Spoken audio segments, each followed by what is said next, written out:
KS খান বুঝতে পারছে তাকে কেন এই কাজটা করতে বলেছে নূরে সফা। যদিও এটা ডিবি লোকজনের করার কথা, কিন্তু ও চাইছে দ্রুত ফলাফল বের করে আনতে। আর যে লোককে ইন্টারোগেট করা হবে তিনি অনেক শ্রদ্ধাভাজন ব্যক্তি, দেশের একজন প্রখ্যাত চিকিৎসক। বয়সে প্রবীণ এই ভদ্রলোকের সাথে ক্ষমতার উচ্চ পর্যায়ের অনেকেরই সুসম্পর্ক রয়েছে। তাকে সাধারণ লোকজনের মতো হুমকি ধামকি দিয়ে জেরা করা যাবে না, ভদ্রভাবে কথা আদায় করতে হবে। এদিকে ডিবিতে এমন কেউ নেই যে এই কাজটা ঠিকঠাক মতো করতে পারবে। তবে একসময় ডিপার্টমেন্টে কর্মরত অবস্থায় কেএস খান কারুর পেট থেকে কথা আদায় করার বেলায় বেশ দক্ষ হিসেবে পরিচিত ছিল। সুতরাং সফার এই চাওয়াটা একদিক থেকে ঠিকই আছে। ডাক্তার আসকার ইবনে সাইদ নিজের ফ্ল্যাটের স্টাডি রুমে বসে থাকলেও একটু অস্বস্তিতে আছেন বলে মনে হলো। তার অভিজাত ভঙ্গিটি বেশ ভালোভাবেই ধাক্কা খেয়েছে। এক ধরনের উদ্বেগও দেখা যাচ্ছে ভদ্রলোকের মধ্যে। কেএসকের কাছে এটা খটকা বলেই মনে হলো। একজন অভিজ্ঞ সার্জন কেন এত সহজে ঘাবড়ে যাবে? তার নার্ভ তো বেশ শক্ত হবার কথা। জাওয়াদ নামের সফার সহকারী ছেলেটা ঘরের এক কোণে চুপচাপ বসে আছে। সে অপেক্ষা করছে কেএস খানের পদ্ধতি দেখার জন্য। এই লোকের এত সুনাম শুনেছে যে রীতিমতো কিংবদন্তি চরিত্র বলে মনে করে তাকে। এখন কিংবদন্তির কীর্তি দেখার জন্য অধীর আগ্রহে অপেক্ষা করছে। আজ সকাল থেকে কেএস খানের শরীরটা ম্যাচ ম্যাচ করছিল। বিকেলের দিকে আবার বাজে সর্দির আগমন ঘটেছে। রুমালটা দিয়ে নাক মুছে নিল সে। সরি, বিব্রত হয়ে বলল এক সময়কার ডিবির তুখোর ইনভেস্টিগেটর। ইটস ওকে, ডাক্তার আসকার ইবনে সৈয়দ বললেন। আপনার উচিত অ্যালার্জির ওষুধ খাওয়া, নইলে সর্দিটা বেশ ভোগাবে। রুমালটা পকেটে রেখে মুচকে হাসল কেএস খান।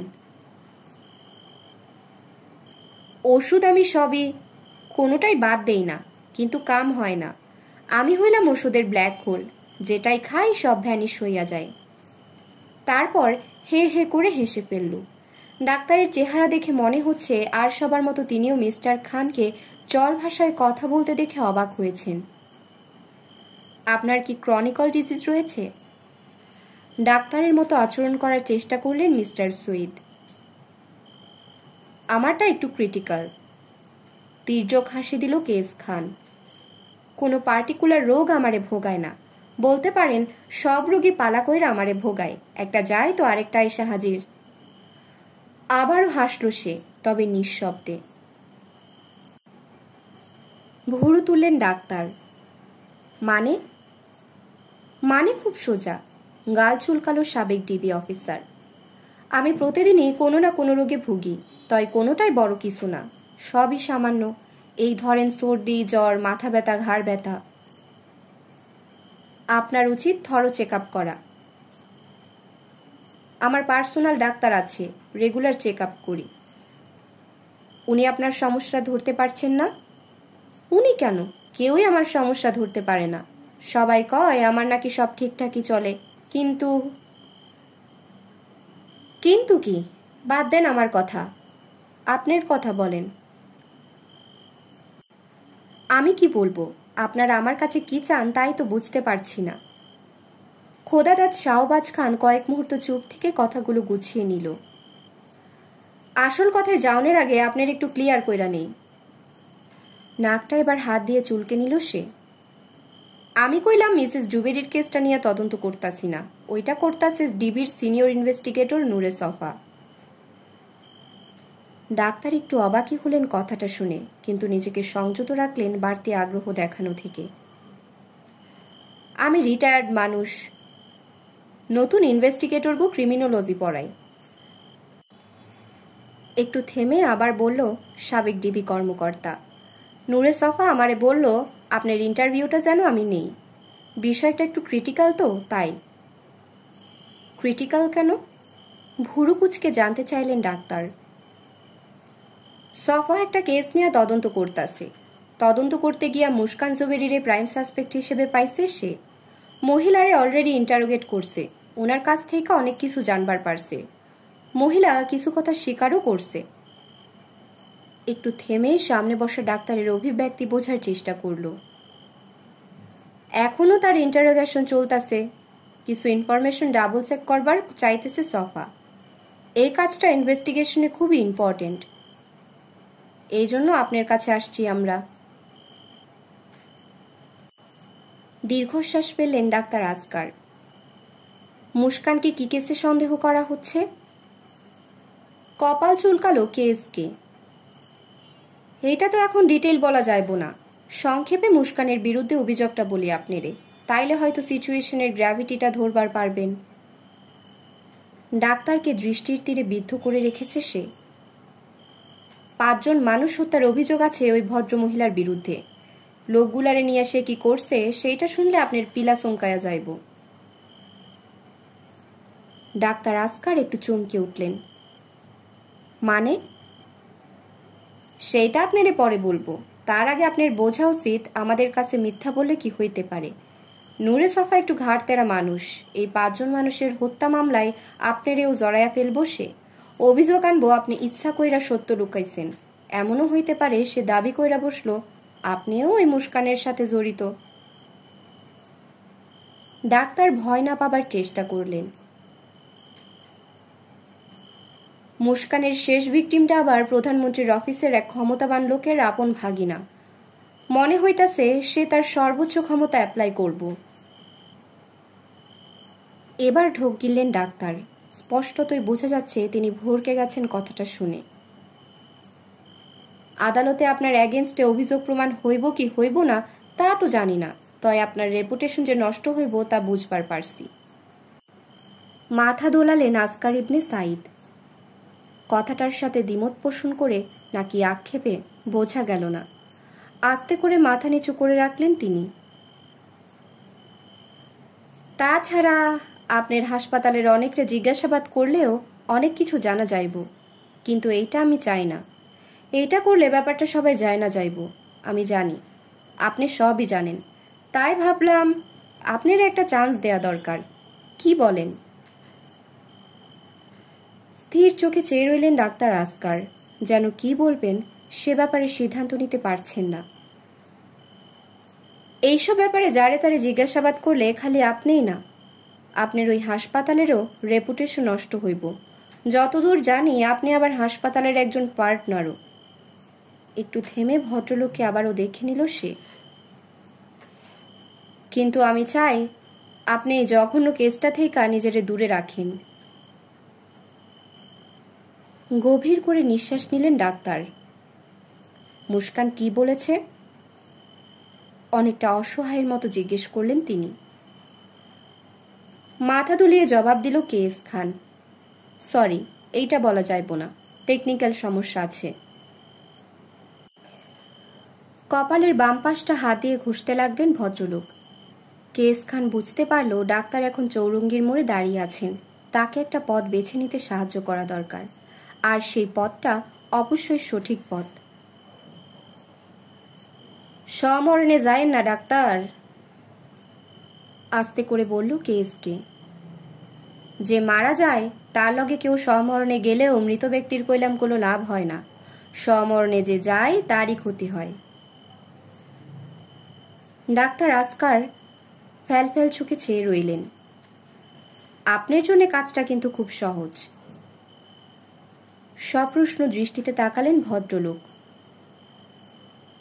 এই বিরাট ঝামেলা থেকে নিজের পুরোপুরি দূরে রাখতে চাইলে খুব সহজেই সেইটা আপনি করতে পারেন, সত্যিটা বইলা দেন।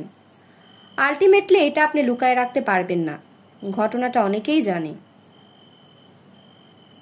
মাথা নেড়ে সায় দিলেন ডাক্তার। জাওয়াদের চোখ মুখ উজ্জ্বল হয়ে উঠল। সেও বুঝতে পারছে ডাক্তার পুরোপুরি ভেঙে পড়েছে। মনে মনে কেস খানের প্রশংসা না করে পারল না।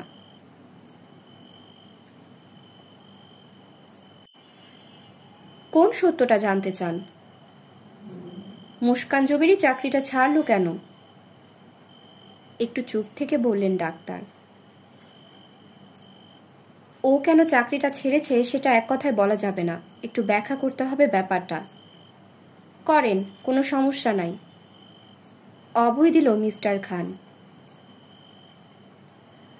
আপনারা হয়তো জানেন না মুস্কান সপরিবারে আমেরিকায় থাকতো, ওখান থেকেই পড়াশোনা কমপ্লিট করেছে। আগ্রহ ভরে চেয়ে রইল কেস খান। 5-6 বছর আগে আমেরিকা থেকে আমাদের হাসপাতালে এক ডাক্তার এসে জয়েন করে। ওই ডাক্তার মুস্কানকে চিনত। ওরা পড়াশোনা করেছে একই মেডিকেল কলেজে। মুস্কানের কয়েক বছরের জুনিয়র সে। ডাক্তার একটু থেমে কথা গুছিয়ে নিলেন। ও জয়েন করার পর মুস্কানের ব্যাপারে খুবই অদ্ভুত আর গা শিউরে ওঠার মতো একটি কথা ভেসে বেড়াতে লাগলো। হাসপাতালের ম্যানেজমেন্ট অবশেষে এ নিয়ে আমার সঙ্গে কথা বলল। আমি মুস্কানকে আমেরিকা থাকতেই চিনি, ওর সব কিছু জানি। অবাক হলো কেএস খান। বলেন কি? ডাক্তার চুপ মেরে রইলেন। কিন্তু কথাটা কি ছিল? মিস্টার খান উদ্গ্রীব হয়ে উঠল। ফাইনাল ইয়ারে মুস্কান তার কিছু ঘনিষ্ঠ বন্ধু বান্ধবদের সঙ্গে সাউথ আমেরিকা ট্যুরে গিয়ে মারাত্মক এক প্লেন ক্র্যাশের শিকার হয়েছিল। ওদের প্লেনটা ক্র্যাশ করে আন্দিজের দুর্গম এক পাহাড়ি অঞ্চলে। আন্দিজে? ঘটনাটা পত্রপত্রিকায় ফলাও করে প্রচার হয়েছে। ইনফ্যাক্ট ঘটনাটা নিয়ে অনেক প্রবন্ধ, বই, এমনকি সিনেমাও তৈরি হয়েছে। একটু থেমে আবার বললেন ভদ্রলোক, কিন্তু ও যেভাবে বেঁচেছে সেটা শুনলে যে কারোর গায়ে কাঁটা দিয়ে উঠবে। কি সেইটা? একটু থেমে গুছিয়ে নিলেন ডাক্তার। শুধু ও নয়, ওই প্লেনের 100-রও বেশি যাত্রীর মধ্যে মাত্র 18 জন বেঁচে গিয়েছিল। অবশেষে কয়েক মাস পর তাদেরকে উদ্ধার করা হয়।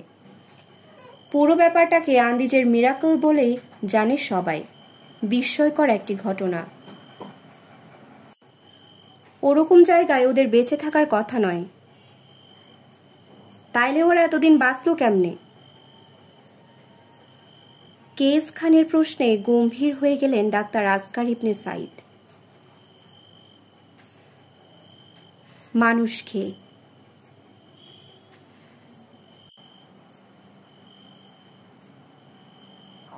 ওরা মানুষের মাংস খেয়ে বেঁচেছিল? অ্যালবামটা কোলের উপর রেখে হতভম্ব হয়ে বসে আছে নূরে সফা। এটা জানার পর তার মাথা রীতিমতো ভো ভো করছে। সভ্য দুনিয়ার কিছু মানুষ দুর্গম অঞ্চলে আটকা পড়ে মানুষের মাংস খেয়ে বেঁচেছিল 80 দিনেরও বেশি সময় ধরে। সে টের পাচ্ছে একটা অবশ করা ঘোরের মধ্যে চলে যাচ্ছে যেন। তার বিশ্বাস করতেও কষ্ট হচ্ছে এটা। কল্পনা করতেই সারা শরীর গুলিয়ে উঠল। কেউ জানতো না আমরা অনেকেই বেঁচেছিলাম, তাই উদ্ধার করতেও আসেনি, বলল মুস্কান। সবাই অধীর আগ্রহে অপেক্ষায় থাকলাম রেস্কিউ টিম এসে আমাদের উদ্ধার করবে, কিন্তু 5 দিন পরও কেউ এলো না। সফা অ্যালবামের দিকে তাকালো। পেপার ক্লিপিংসে ছড়াছড়ি। সবগুলোই আসল পত্রিকা থেকে কেটে লাগানো হয়েছে, কোনো ফটোকপি নয়। একটা ক্লিপিংসের দিকে চোখ গেল তার। বড় বড় বোল্ড অক্ষরে লেখা, গা শিউরে ওঠা হেডলাইন আর ধ্বংস হয়ে যাওয়া প্লেনের ছবি। সফা চোখ সরিয়ে নিল। আরেকটা ক্লিপিংসের দিকে তাকালো সে। ওটা বলছে মোট 102 জন যাত্রীর মধ্যে ঘটনাস্থলে মারা যায় 65 জনের মতো। বাকি 37 জনের বেশিরভাগই মারাত্মক আহত ছিল। একদম সুস্থ কিংবা সামান্য আহত ছিল মাত্র 12 জন। 7000 মিটার উঁচু পাহাড়ের কোলে আমাদের বিমানটি আছড়ে পড়ে খুবই দুর্গম এলাকায়। বরফে ঢাকা উপত্যকা, প্রচণ্ড ঠান্ডা আর ঝড়ো বাতাস। কোনো পানি নেই, খাবার নেই, গাছপালাও নেই যে পাতা খেয়ে বেঁচে থাকা যাবে। কোনো জীবজন্তুরও দেখা পাইনি ওগুলো শিকার করে ক্ষুধা মেটাতে পারবো। সফা আরেকটা পৃষ্ঠা উল্টাতে গিয়ে টের পেল তার হাত একটু কাঁপছে। ভয়ঙ্কর ঘটনার কথা শুনে হয়তো তার নার্ভ সিস্টেমও ভরকে গেছে। কম্পিত হাতেই পৃষ্ঠাটা উল্টালো। আরও কিছু ক্লিপিংস, আন্দিজের ম্যাপ, বিমানটি যেখানে বিধ্বস্ত হয়েছে সেই জায়গাটি বৃত্ত এঁকে চিহ্নিত করা, ভাঙাচোরা বিমানের ভেতরে বসে থাকা জীবিতদের ছবি। এই ছবিগুলো আমার ক্যামেরায় তোলা হয়েছিল, জানালো মুস্কান। তার মধ্যে এক ধরনের উদাস ভাব চলে এসেছে। যদি আমাদের মধ্যে একজনও জীবিত অবস্থায় সভ্য দুনিয়ায় ফিরে যেতে পারে, তাহলে ছবিগুলো সবাই দেখতে পাবে, কিংবা আমাদের সবার মৃত্যুর পরও যদি কেউ ওখানে আসে তাহলে ছবিগুলো আলোর মুখ দেখবে। এই উদ্দেশ্যেই তুলেছিলাম। সফা দেখল একটা ছবিতে বাকিদের সাথে তরুণী মুস্কানও বসে আছে বিধ্বস্ত প্লেনের ভেতরে। ভারী সোয়েটারে তার শরীর আর মাথা ঢাকা থাকতেও মুখটা দেখে চিনতে অসুবিধা হলো না। প্লেনে থাকা কিছু খাবার আর পানি অল্প অল্প খেয়ে 5-6 দিন পার করলাম আমরা। এর মধ্যে আহত আরও 3 জন মারা গেল। ওরকম জায়গায় শুধুমাত্র ফার্স্ট এড দিয়ে ওদের বাঁচিয়ে রাখা সম্ভব হয়নি।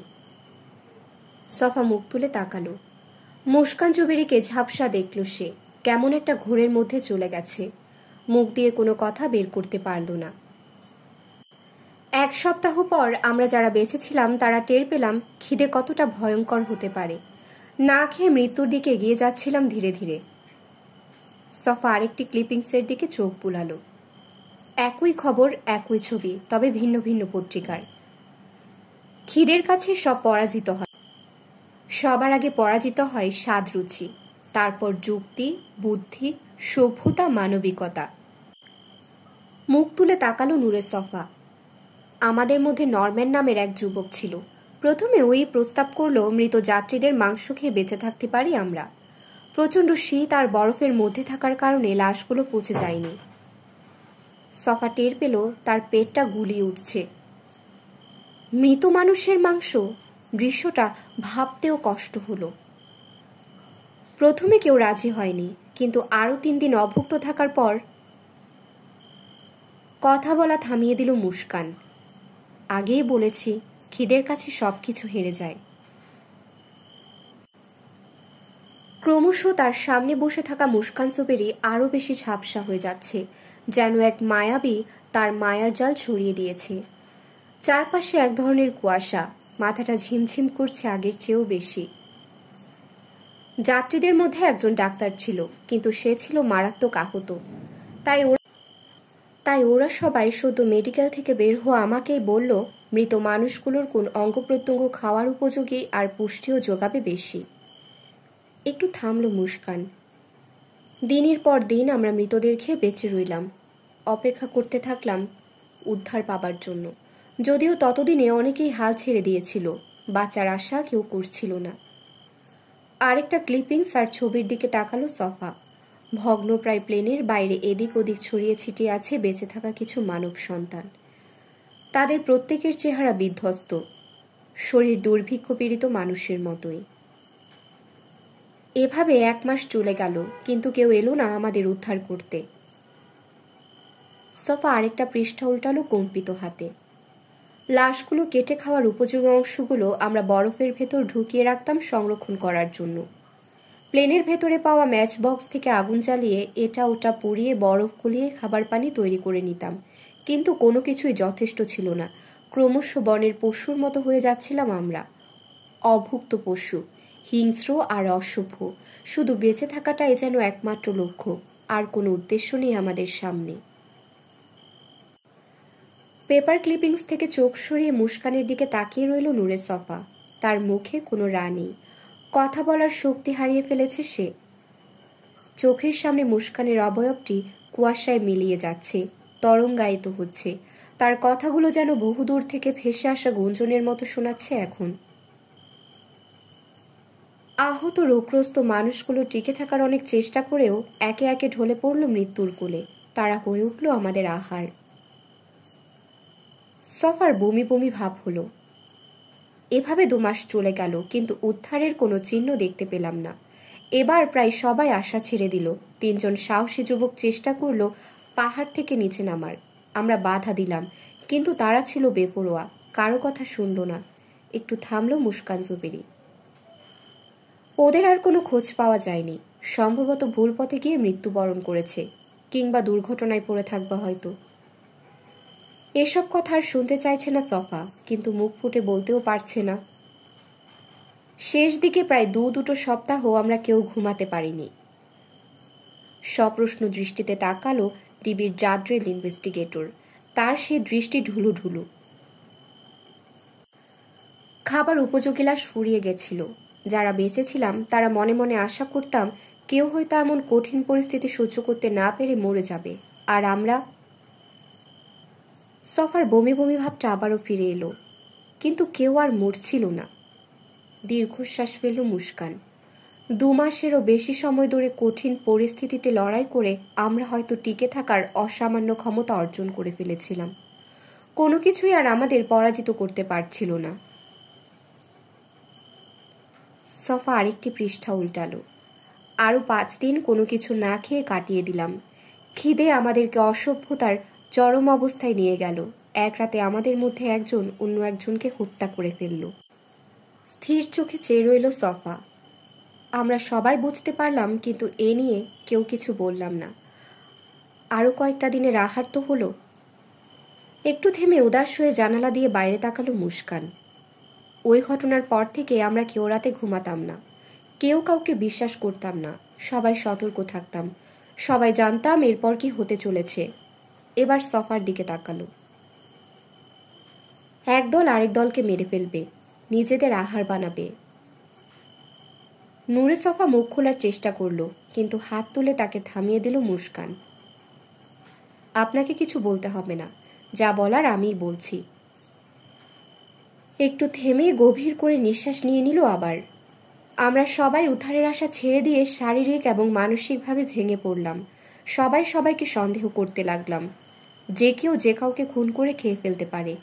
বরফে ঢাকা উপত্যকায় মাটি থেকে 7,000 মিটার উপরে পশুর মতো বেঁচে রইলাম আমরা কয়েকজন মানুষ।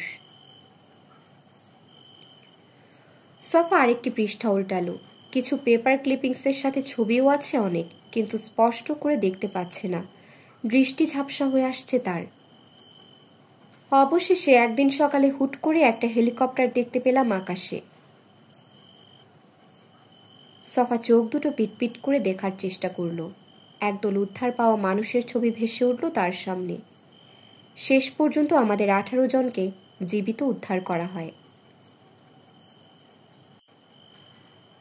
কেএসকে চুপ মেরে আছে। ডাক্তার আসকার ইবনে সাইদও কিছু বলছেন না। জাওয়াত নিজের সিটে এপাশ ওপাশ করছে বলে খ্যাচ খ্যাচ করে শব্দ হচ্ছে। সেই শব্দটাই সুকঠিন নীরবতাকে জমাট বাঁধতে দিচ্ছে না। বুঝতে পারছেন, দীর্ঘশ্বাস ফেলে বললেন ডাক্তার। মানুষের মাংস খেয়ে বেঁচে যাওয়াদের ব্যাপারে সমাজ আর আশেপাশের মানুষ কেমন আচরণ করে। কেসকে মাথা নেড়ে সায় দিল। বেঁচে যাওয়াদের মধ্যে একমাত্র মুস্কানই ছিল এশিয়ান, মুসলিম। চশমাটা খুলে পরিষ্কার করে নিলেন ডাক্তার। তার অবস্থা হয়েছিল খুবই শোচনীয়। নিজের পরিবার থেকেও সে বিরূপ মনোভাবের শিকার হয়। খুব দ্রুতই তার জীবনটা অসহনীয় হয়ে ওঠে। চুপ মেরে রইল কেএসকে। সেই ব্যাপারটা বুঝতে পারছে।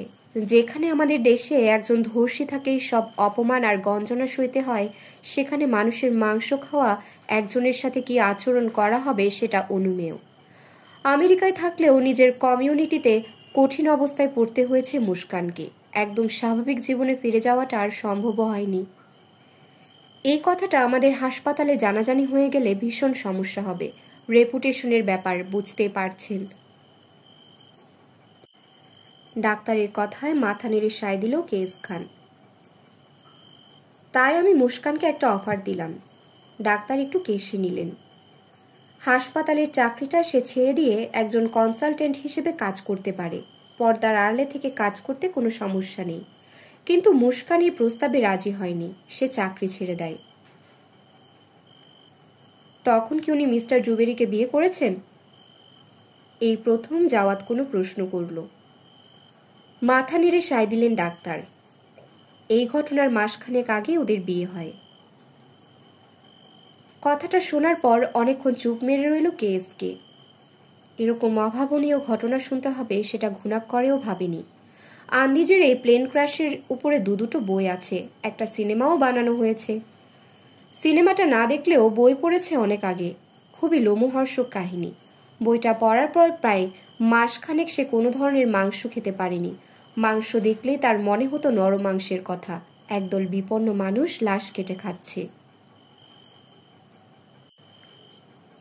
হঠাৎ একটা কথা মনে পড়ে যাওয়ায় খোদাদাদ শাহবাজ খান নড়ে চড়ে বসল। ডাক্তার, ওই ঘটনার উপরে আমি 2টা বই পড়েছি। ওইখানে তো মুস্কান নামের কোনো ক্যারেক্টারের কথা লেখা নাই। কথাটা শুনে সফার সহকারী জাওয়াত গোল গোল চোখে চেয়ে রইল। তবে ডাক্তার আসকার ইবনে সাইদ গভীর করে নিঃশ্বাস নিয়ে বললেন, মুস্কানের অনুরোধে বই দুটোর লেখক তার নাম ব্যবহার করেনি। তার চরিত্রটি অন্য নামে আছে বইয়ে। কেস খান চুপ মেরে গেল। মুস্কান জানত এটা জানাজানি হলে সামাজিকভাবে কিরকম সমস্যায় পড়তে পারে। দীর্ঘশ্বাস বের হয়ে এলো ডাক্তারের ভেতর থেকে। বই লেখার অনেক আগেই সে তার নিজের কমিউনিটি আর পরিবারের কাছ থেকে বিরূপ আচরণের শিকার হয়েছিল। ওদের কাছে এটা লুকানো যায়নি। এই কারণে মুস্কান আমেরিকায় থাকেনি, অস্ফুট স্বরে বলল কেস খান। ও বুঝতে পেরেছিল বইতে ওর কথা লেখা হলে শুধু আমেরিকা নয়, পৃথিবীর সবখানে বিরূপ আচরণের শিকার হবে। মাথা নেড়ে সায় দিল ডিবির সাবেক কর্মকর্তা। ঘটনাটা আসলেই প্যাথেটিক। কয়েক মুহূর্ত কেউ কোনো কথা বলল না। অনেক রাত হয়েছে, আমি আবার আর্লি রাইজার। সম্বিত ফিরে পেয়ে ডাক্তারের দিকে মুখ তুলে তাকালো কেএসকে। হাত ঘড়িতে হাত রেখে বললেন তিনি, একটু স্টাডি করে ঘুমাতে যাব। আপনাদের যদি আর কিছু জানার না থাকে তাহলে। মাথা নেড়ে সায় দিল কেস খান। জাওয়াতকে ইশারা করে নিচে উঠে দাঁড়ালো। সরি ডাক্তার, আমরা আর আপনার সময় নষ্ট করুম না। কথাটা বলেই হাত বাড়িয়ে দিল সে। ডাক্তার আসকার ইবনে সাইদ উঠে দাঁড়িয়ে কেসকের বাড়িয়ে দেয়া হাতটা ধরে সৌজন্যমূলক মাপা হাসি দিলেন। Thanks for giving us your valuable time. Doctor আর কিছু না বললে জাওয়াতকে নিয়ে ঘর থেকে বের হয়ে এলো সে। অ্যাপার্টমেন্টের বাইরে লিফটের সামনে এসে হাই তুলল। কি জানতে আসলাম আর কি জানলাম, অনেকটা বিড়বিড় করে বলল সাবেক ডিবি কর্মকর্তা। আমি কখনো ঘুণাক্ষরেও ভাবি নাই 72 এই আলোড়ন সৃষ্টিকারী ঘটনায় আমাদের দেশের কেউ ছিল। হাফ ছাড়ল মিস্টার খান। শেক্সপিয়ার কইলাম অনেক আগে বইলা গেছে, truth is stranger than fiction. একদম সত্যি কথা। জাওয়াত মাথা নেড়ে সায় দিল। কিন্তু স্যার, একটা জিনিস আমার মাথায় ঢুকছে না। কি? আপনি বলছেন আন্দিজের ঘটনাটা 1972 সালের। যদি তাই হয়ে থাকে তাহলে মুস্কান জবিরের বয়স এখন কত? কপালের ডান পাশটা চুলকে দ্রুত হিসেব কষে ফেলল কেএসকে। 65, না 66। কিন্তু নূরে সফা স্যার তো আমাকে বলেছেন মহিলা দেখতে যথেষ্ট স্মার্ট, অ্যাট্রাকটিভ, মানে খুব সুন্দরী। 60-এর পর কি কেউ এরকম থাকবার পারে না? মাথা দোলালো জাওয়াত। স্যার, আপনি বুঝতে পারছেন না। সফা স্যার বলেছেন সুন্দরপুরের এমপি ওই মহিলাকে বিয়ে করতে চাইছে। 66 বছরের কোনো মহিলাকে একজন এমপি কেন বিয়ে করতে চাইবে? কেস খান আবারও গা চুলকালো। একটু দ্বন্দ্বে পড়ে গেছে সে। এখন আমার মনে পড়েছে, সফা স্যার ফোনে আমাকে ডিটেল বলার সময় বলেছিলেন ওই মহিলার বয়স আনুমানিক 30 থেকে 35-এর মধ্যে হবে। চমকে উঠল মিস্টার খান। বলো কি? জি স্যার, জোর দিয়ে বলল ছেলেটা। হায় হায়, সর্বনাশ হইয়া গেছে। মনে হইতাছে সফা বিরাট বড় ভুল কইরা ফেলাইছে।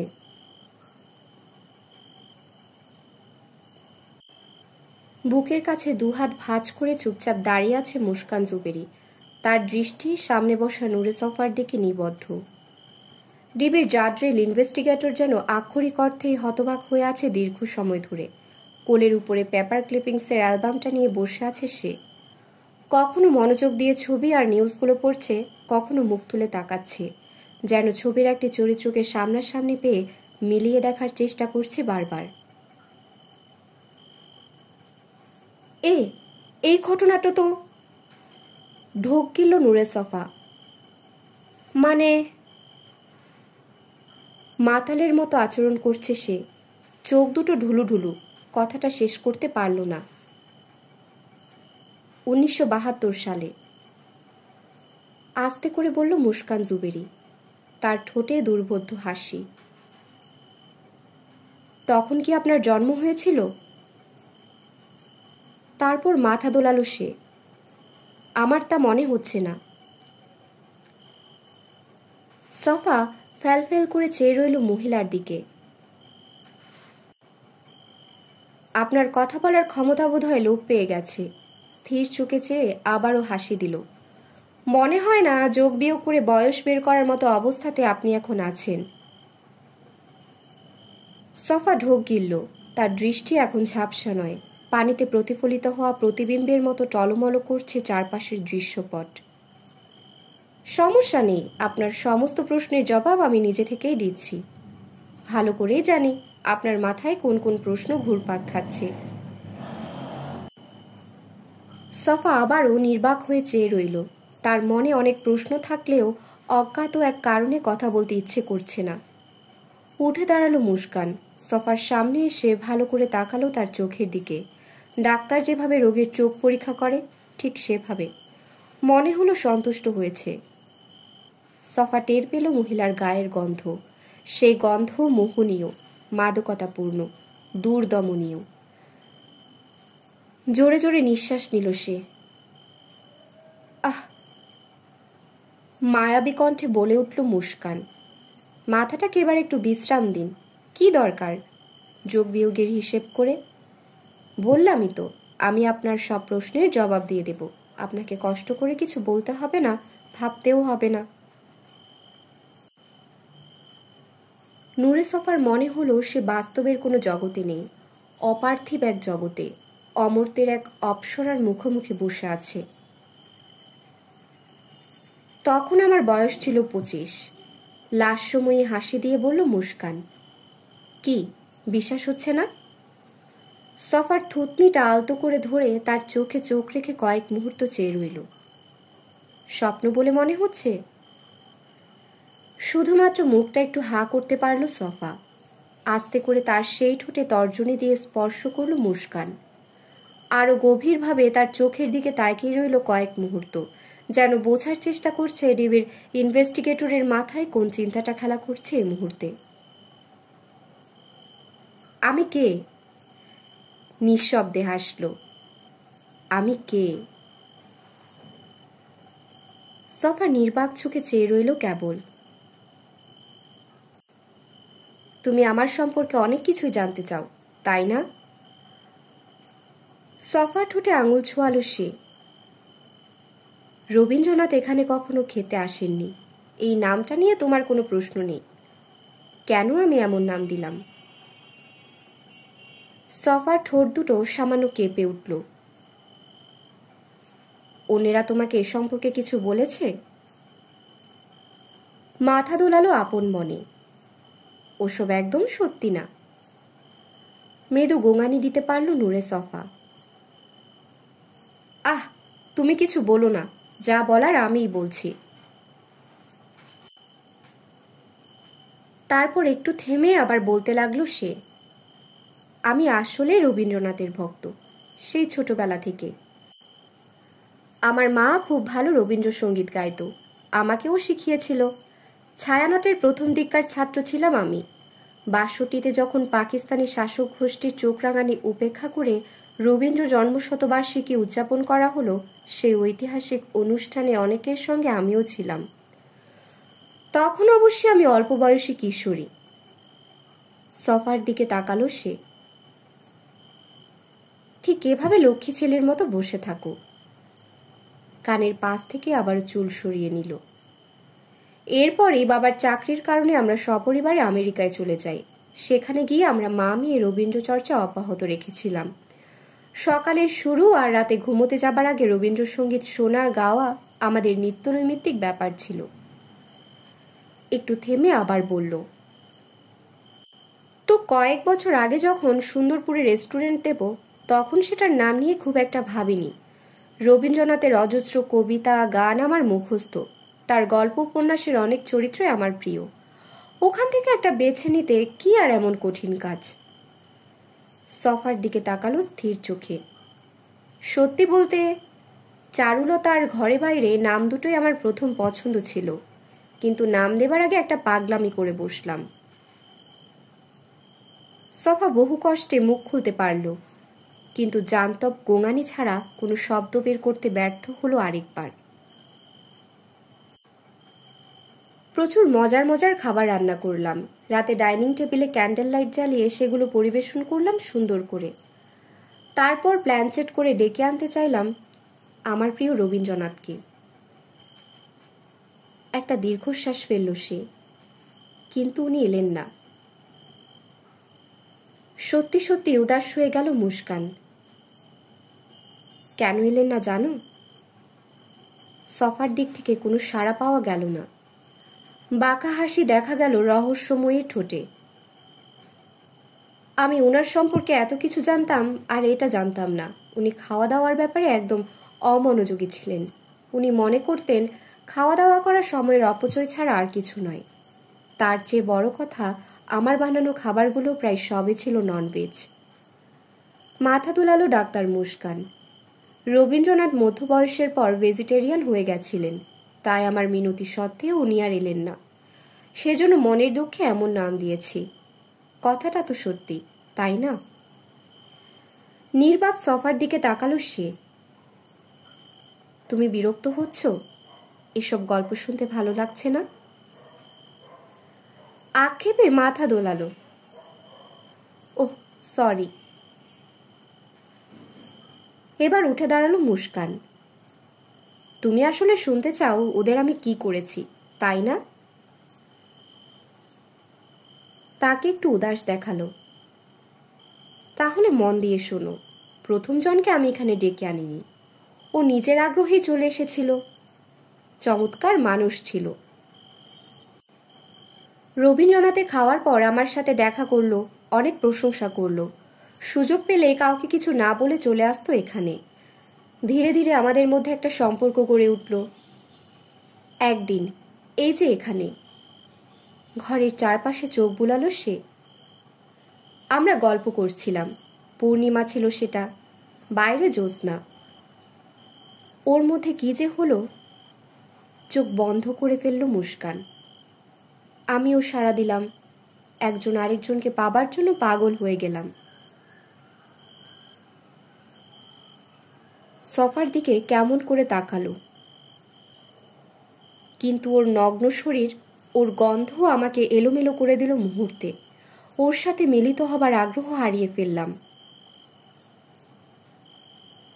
সফার সামনে একটু পায়চারি করলো সে। ও প্রথমে অনেক বোঝানোর চেষ্টা করলো আমাকে, তারপর জোড়াজুড়ি, এক পর্যায়ে জবরদস্তি করতে লাগলো। ভীষণ ক্ষেপে গেলাম আমি। ওর ধারণাই ছিল না আমি ওকে কি করতে পারি। ও আমাকে অন্য সব মেয়ের মতো ভেবেছিল, দুর্বল, অসহায়। বাঁকা হাসি দিল সে। দিলাম ওর ঘাড়টা মুটকে। আধো অচেতনের মধ্যেই আটকে উঠল সফা। চোখ দুটো বিস্ফোরিত হয়ে আছে। ও মরে যাওয়ার পর ভাবলাম ওকে এভাবে অপচয় করাটা ঠিক হবে না, তাই খেয়ে ফেললাম। জোরে জোরে নিঃশ্বাস নিতে শুরু করলো নূরে সফা। অনেক দিন পর আরেকজন আমার প্রতি ঝুঁকলো আবার। আমিও সুযোগ করে দিলাম, প্রশ্রয় দিলাম। কৌশল এখানে এনে নিঃশব্দে হাসলো মুস্কান জুবেরি। বাতাসে ঘ্রাণ নিল সে। তবে শেষের দুজনকে পুরোপুরি কৌশল করে ডেকে এনেছে এখানে। ওরা চারুলতাকে পাবার জন্য ঘরের বাইরে এসে হারিয়ে গেল চিরতরের জন্য। গভীর করে নিঃশ্বাস নিল। আর তুমি? সফার খুব কাছে মুখ নিয়ে এলো সে। তোমাকে আমি ডেকে আনিনি, তুমিও আমার টানে এখানে আসোনি, তাই ঠিক করেছি তোমাকে আমি। একটা রিংটোন বেজে উঠলে চমকে তাকালো মুস্কান। সোজা হয়ে দাঁড়ালো। সফা তার জ্যাকেটের খোলা জিপারের ভেতরে কোনো রকমে কম্পিত হাতটা ঢুকিয়ে দিতে পারল। বুক পকেট থেকে মোবাইল ফোনটা বের করে আনতেই হাত থেকে সেটা পড়ে গেল মেজের ভারী কার্পেটের উপরে। ফ্যাল ফ্যাল চোখে সেদিকে চেয়ে রইল সে। মুস্কান তাকালো ফোনের দিকে। ডিসপ্লেটা আলোকিত হয়ে আছে। কলার আইডি দেখতে পেয়ে নিচু হয়ে ফোনটা তুলে নিল। তার ঠোঁটে দেখা গেল মুচকি হাসি। কলটা রিসিভ করে স্পিকার অন করে দিল। ফোনটা চেপে ধরল ইনভেস্টিগেটরের ডান কানে। হ্যালো, নূরে সফা? ওপাশ থেকে উদ্বিগ্ন একটা কণ্ঠ শোনা গেল, কিন্তু ডিবির তুখোর ইনভেস্টিগেটর কোনো জবাব দিতে পারল না। হ্যালো, আমার কথা শুনতাছেন? হ্যালো। একটা শব্দ বের হলো সফার মুখ দিয়ে।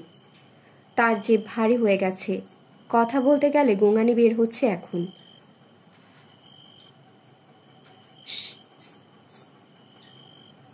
বহু কষ্টে মাতালের মতো জড়ানো কণ্ঠে শুধু এইটুকুই বলতে পারল, সফা শুনেন, আপনি যে মুস্কানের কথা বলতাছেন সম্ভবত ওই মহিলা সেই মুস্কান না। নূরে সফা চোখ কুচকে তাকালো তার সামনে থাকা মুখটার দিকে। সে মুখে দুর্বোধ্য হাসি, কিছুটা তাচ্ছিল্যের, কিছুটা অবজ্ঞার। সফার কান থেকে ফোনটা সরিয়ে নিল ডাক্তার মুস্কান। কলটা না কেটেই চেয়ারের পাশে কফি টেবিলের উপর রেখে দিল। ফোন থেকে উদ্বিগ্ন কণ্ঠটা বেশ জোরে জোরে চেঁচাতে লাগলো, সফা, আপনি ঠিক আছেন তো? সফা, নূরে সফা।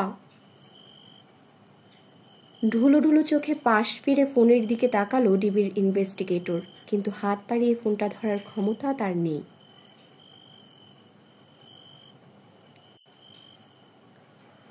ফোনের দিকে অবিশ্বাসে চেয়ে আছে কেস খান। কলটা এখনও কেটে দেয়া হয়নি, কিন্তু সফার দিক থেকে কোনো সাড়া শব্দও পাচ্ছে না। যাওয়া তার দিকে ঝুঁকে ডিসপ্লেটা দেখল। স্যার, কি হলো? তার কণ্ঠে আতঙ্ক।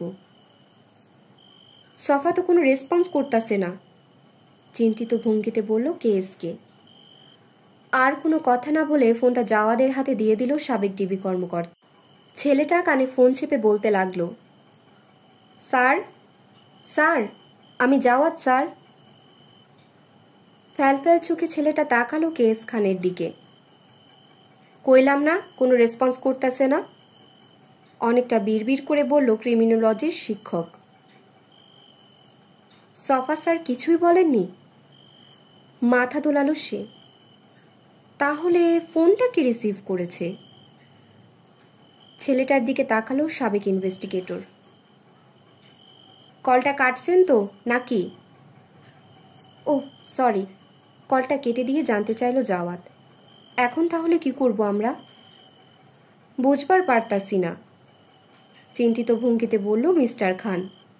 তার মাথায় নানান আশঙ্কা ঘুরপাক খাচ্ছে। মনে হয় একবার একটু হু হা করল, তারপর চুপ। ঘটনা কি? যেন সম্বিত ফিরে পেল কেএসকে। তারপর ঝটপট বলতে লাগলো, তুমি সুন্দরপুরের এসপিরে ফোন দাও, ওরে বলো সফার ব্যাপারে কিছু জানে কিনা, সফা কই আছে সেই ব্যাপারে খোঁজ নিতে বলো, জলদি করো। আর আমি একটু ডাক্তারের সাথে কথা বলে আসতাছি। কথাটা বলে পেছন ফিরে ডাক্তারের অ্যাপার্টমেন্টের দরজার দিকে পা বাড়ালো আবার। কলিং বেল বাজতেই ডাক্তার নিজেই এসে দরজা খুলে দিলেন। কেএস খানকে দেখে অবাক হলেন ভদ্রলোক। আপনি? সরি, একটা জরুরি দরকারে আপনারে আবার ডিস্টার্ব করতে হইল। কি? বেশ রহস্য করে বলল মুস্কান জুবেরি। তুমিও কি ওই কেএসকের মতো মনে করো আমি অন্য কেউ? সফার মোবাইল ফোনের ডিসপ্লেতে কেএসকে নামটা সে দেখেছে, কিন্তু যাকে বলল সে চোখের পাতা খুলে রাখতেই বেগ পাচ্ছে এখন। মুখ দিয়ে শব্দ বের করতে গিয়ে আবারও জড়িয়ে গেল। সফার গালে আলতো করে টোকা দিয়ে লম্বা করে ঘ্রাণ নিল সে। এটা করার সময় চোখ দুটো কয়েক মুহূর্তের জন্য বন্ধ করে ফেলল। তোমাকেও অপচয় করার কোনো ইচ্ছে আমার নেই। মুচকি হেসে আবার নিজের আসনে ফিরে গেল। সফার ঢুলু ঢুলু চোখে আতঙ্কের প্রচ্ছায়া দেখা যাচ্ছে এখন। ভয় পাচ্ছ? স্থির চোখে চেয়ে রইল কয়েক মুহূর্ত। হঠাৎ করে গুনগুন করে গাইতে শুরু করল মুস্কান।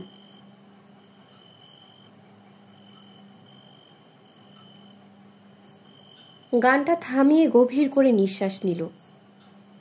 তোমার শরীরের ঘ্রাণটা বেশ, খেতে দারুণ লাগবে। সফা কিছু বলার চেষ্টা করেও বলতে পারল না। তর্জনী নাড়িয়ে মানা করল মুস্কান। না, আমি আমার কথা বলছি না। তারপর আবারও হাসি, আবারও রহস্যময় চাহনি। ওদের কিন্তু আমি একা খাইনি, রবীন্দ্রনাথে যারা খেতে আসে তারাও ওদের স্বাদ পায়। এমন অবস্থায়ও সফা আটকে উঠল কথাটা শুনে, আর তারা সবাই বেশ আয়েশ করে ওদের খায়। বিস্ফারিত চোখে চেয়ে রইল ইনভেস্টিগেটর। সে ওই রেস্টুরেন্টে খেয়েছে, আয়েশ করেই খেয়েছে। ওদের খেতে তোমার কেমন লেগেছে? সফার মনে হলো সে বমি করে দেবে। রাগে কাঁপতে লাগলো তার সারা শরীর। আতঙ্কের সাথে টের পেল বমিটা বোধহয় এবার আর আটকাতে পারবে না। চেষ্টা করে কোনো লাভ নেই, তুমি এখন কথা বলতে পারবে না। হাত ঘড়িতে সময় দেখল। কিছুক্ষণ পর আমার কথাও শুনতে পাবে না তুমি। আর এতক্ষণ ধরে আমি যা বললাম সেসব কথা অন্য কাউকে শোনানোর সুযোগ তুমি পাবে না। তুমি আমার কথা বুঝতে পেরেছ? নূরে সফা জোর করে চোখের পাতা খুলে রাখার চেষ্টা করল। এইটা কেমনে সম্ভব? একটু আগে যেখানে বসেছিল ঠিক সেখানে আবারও বসে আছে কেএসকে। ডাক্তার আসকারও আগের চেয়ারে বসে আছেন, তবে জাওয়াদ এখন ঘরে নেই। এইটা তো কোনো যুক্তি বুদ্ধিতে মিলানো যাইতাছে না। ডাক্তার আসকার মাথা নেড়ে সায় দিলেন। আপনি কেন? কেউই এটা বিশ্বাস করবে না, করতে পারবে না। আমেরিকা থেকে যে ডাক্তার এখানে জয়েন করেছিল তারও বিশ্বাস করতে কষ্ট হয়েছিল, কিন্তু ঘটনা সত্যি। আরেকবার বিস্মিত হলো কেএস খান। কি কারণে এমনটা হয়েছে তা কি আপনারা জানেন? মানে আপনি নিজেও একজন নামকরা ডাক্তার, আপনার তো আইডিয়া থাকার কথা। ডাক্তার আসকার ইবনে সাইদ গম্ভীর হয়ে গেলেন। তার মুখ থমথমে। এটা মেডিকেল সায়েন্স দিয়ে ব্যাখ্যা করা অসম্ভব, অন্তত আজকের দিন পর্যন্ত এটা অব্যাখ্যাতই বলতে পারেন। আপনি মুস্কানরে এই ব্যাপারে কিছু জিজ্ঞাসা করেন নাই? আলতো করে দীর্ঘশ্বাস ফেললেন ডাক্তার। করেছিলাম। এরকম একটি বিস্ময়কর ঘটনা আমাকেও দারুণ কৌতূহলী করেছিল, কিন্তু মুস্কান আমাকে যেটা বলেছিল সেটা একেবারে অবিশ্বাস্য। কি বলছিল আপনারে? আগে বলেছি, আন্দিজের প্লেন ক্র্যাশের সময় ওরা মৃত সহযাত্রীদের লাশ খেত। মেডিকেল সায়েন্সের স্টুডেন্ট হিসেবে ওগুলোর কোন অংশ খাওয়ার উপযোগী সেটা বাছাই করার দায়িত্ব দেওয়া হয়েছিল মুস্কানের উপরে। একটু থেমে গেলেন ডাক্তার। কাকতালীয়ভাবে পরপর কয়েকদিন মানুষের শরীরের নির্দিষ্ট একটি অংশ ও খেয়েছিল। ওর ধারণা এর ফলে ওর এমন পরিবর্তন। ঘটনাচক্রে আবিষ্কার করেছে সে। কেসকে কিছুই বুঝতে পারল না। ইট ডাজন্ট মেক সেন্স, বিড়বিড় করে বলল।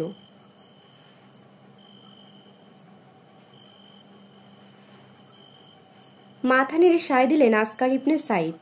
ইট really doesn't make sense at all. মানুষের শরীরের কোন অংশটা খাইতো মুস্কান?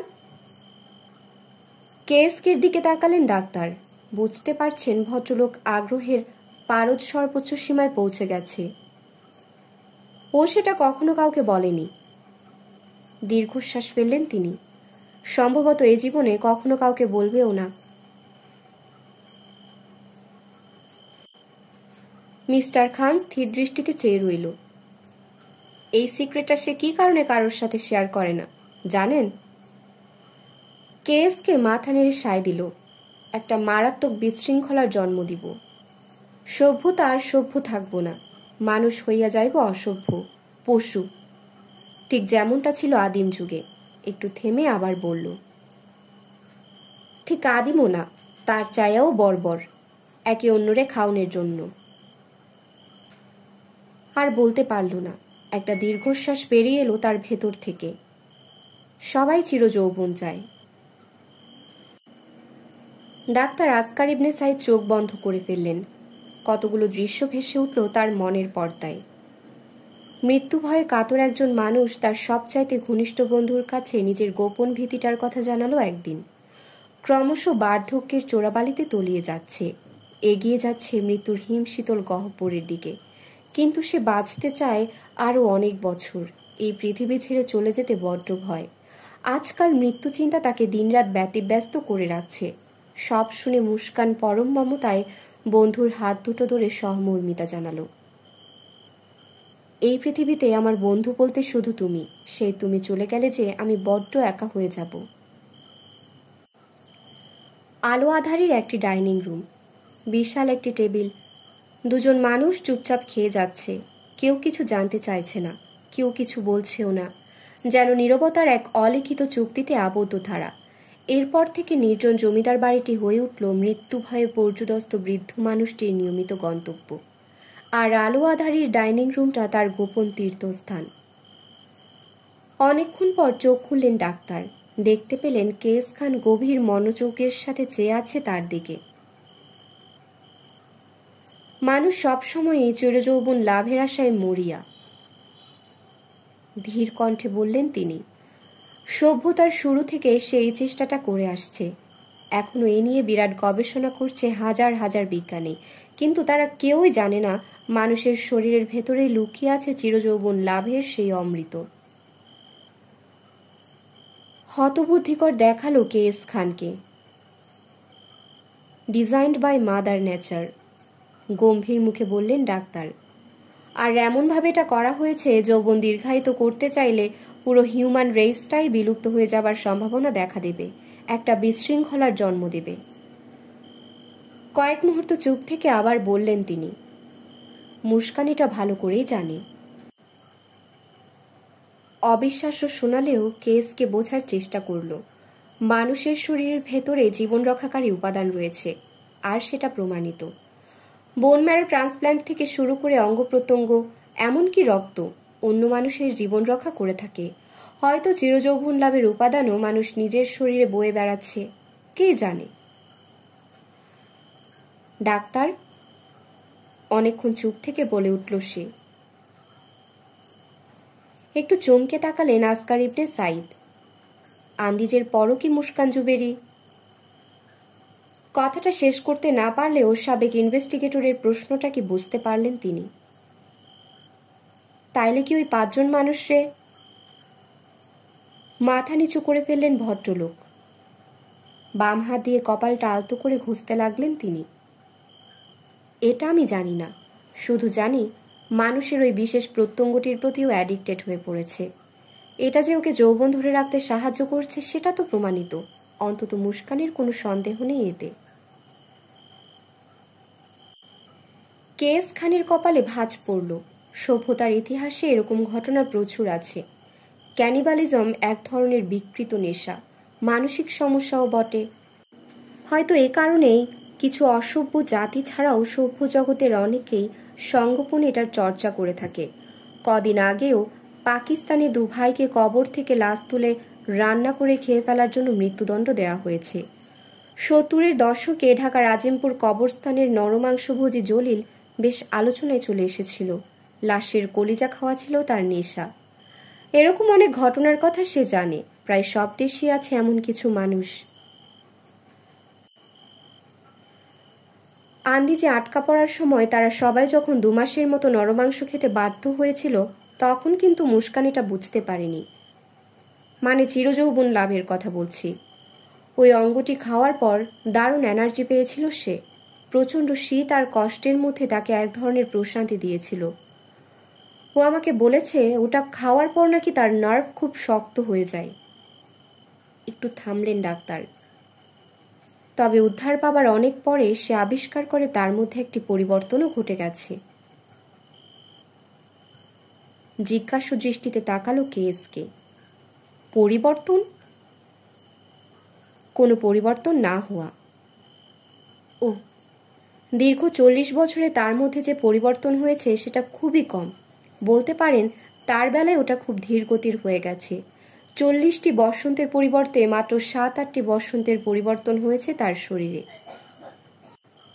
একটু থেমে আবার বললেন, যে ডাক্তার জয়েন করেছিল আমাদের হাসপাতালে সেও প্রথমে মুস্কানের পেছনে লাগলো এই সিক্রেটটা জানার জন্যে। কিন্তু মুস্কান যখন কিছু জানালো না, তখন সে ক্ষিপ্ত হয়ে তার আন্দিজের ঘটনাটা বলে দিল হাসপাতালের কয়েকজনকে। সেই সাথে আরও বলতে লাগলো মুস্কান এখনো সুযোগ পেলে মানুষের মাংস খায়, সে মানুষ খেকো। কেএসকের মনে হলো আগামী কয়েক মাস কোনো মাংস খেতে পারবে না। ঠিক এমন সময় দরজায় নক হলো। সপ্রশ্ন দৃষ্টিতে তার দিকে তাকালেন ডাক্তার। জাওয়াদ আসছে মনে হয়। কথাটা বলেই মিস্টার খান নিজেই উঠে গেল দরজা খুলে দিতে। স্যার, ঘরে ঢুকে উদ্বেগের সাথে বলল জাওয়াদ। সুন্দরপুরের এসপি বলল সফা স্যার নাকি ওই মহিলার বাড়িতে গেছেন। উনিও ফোন দিয়েছিলেন, কিন্তু উনার কলটাও রিসিভ করা হয়নি। উনাকে এক্ষুনি ফোর্স নিয়ে ওই বাড়িটা রেড দিতে বলে দিয়েছি। হড়বড় করে বলে গেল নূরে সফার সহকারী। কেএসকে পেছন ফিরে তাকালো ডাক্তারের দিকে। ভদ্রলোক ভুরুকুচকে জিজ্ঞাসু দৃষ্টিতে চেয়ে আছেন। আপনি না বললেন মুস্কানকে পুলিশ কাস্টডিতে নিয়ে জিজ্ঞাসাবাদ করা হচ্ছে? মাথা দোলালো মিস্টার খান। আসলে সফা মুস্কানের বাড়িতে গেছে। মহিলা নিজেই ওরে ফোন কইরা দেখা করতে বলছে। ওই বাড়িতে ঢোকার আগে সে আমারে ফোন দিয়ে এটা জানাইছিল। ডাক্তার আর কিছু বললেন না। তাকে যে ধোকা দিয়ে কথা আদায় করা হয়েছে সেটা ভালো মতোই বুঝতে পারছেন এখন।